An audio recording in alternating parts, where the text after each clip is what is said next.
Two of the most important shots in the game of tennis really has to be the serve and the return of serve, because it starts the whole party.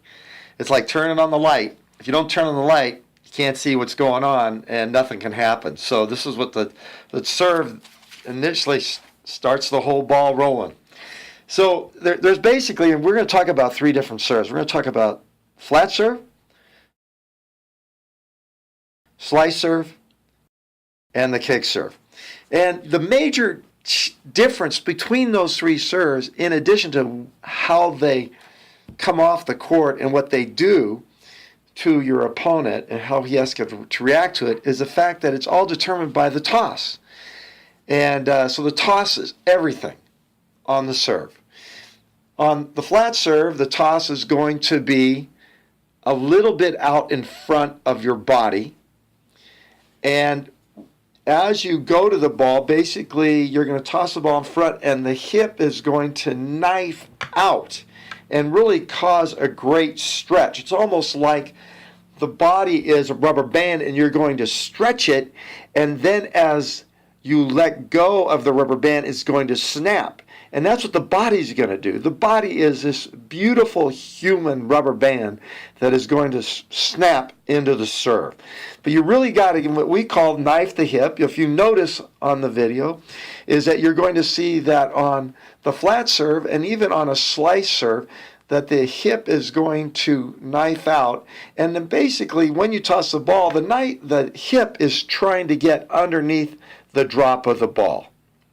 On the kick serve, you don't really knife the hip that much. It's more you arc your back.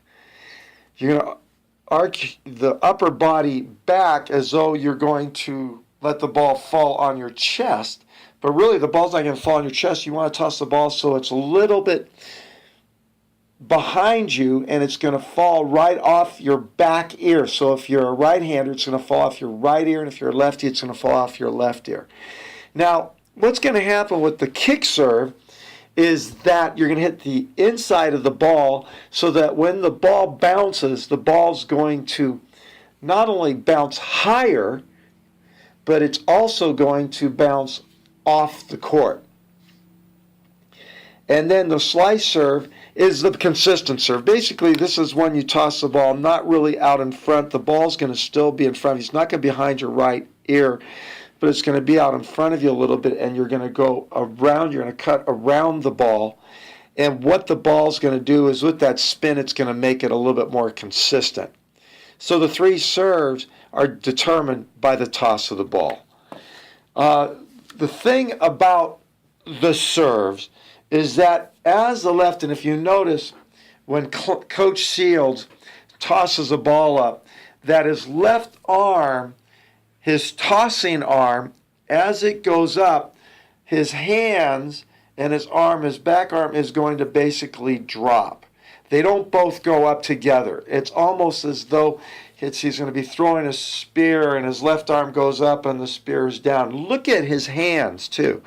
His hands are really relaxed. There's almost a limp. He has a limp wrist that is coming up and the racket is going to be dragged.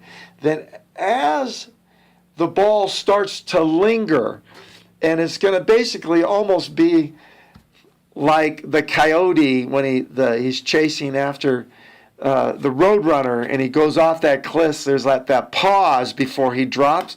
Well, the ball is going to be like the coyote is going to pause before he drops. And during that pause, which is only a split second, the racket is going to come up to hit the ball, and then as the ball starts to drop, it's going to drop right into that basket of the racket strings as you hit. So you want to toss the ball not too high but not too low. You basically want to toss the ball so that as it lingers, it's going to drop right into the extended arm. Like the ground strokes where you lengthen as you hit, you really want to lengthen. And notice how Coach Shields is when he hits the ball, his arm truly is extending and lengthening to hit the ball as it drops right into that basket or to the strings of the racket. His left hand, his tossing hand, as it's almost like two ships passing in the night. as the right arm goes up to hit the ball, the left arm is going to get out of the way and it's going to drop right into his stomach.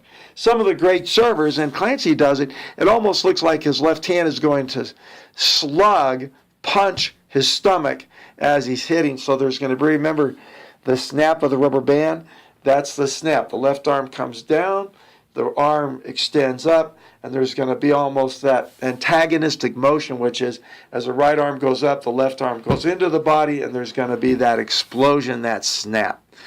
And boy, when it snaps, it's going to be a snap, crackle, and a pop as it hits the serve.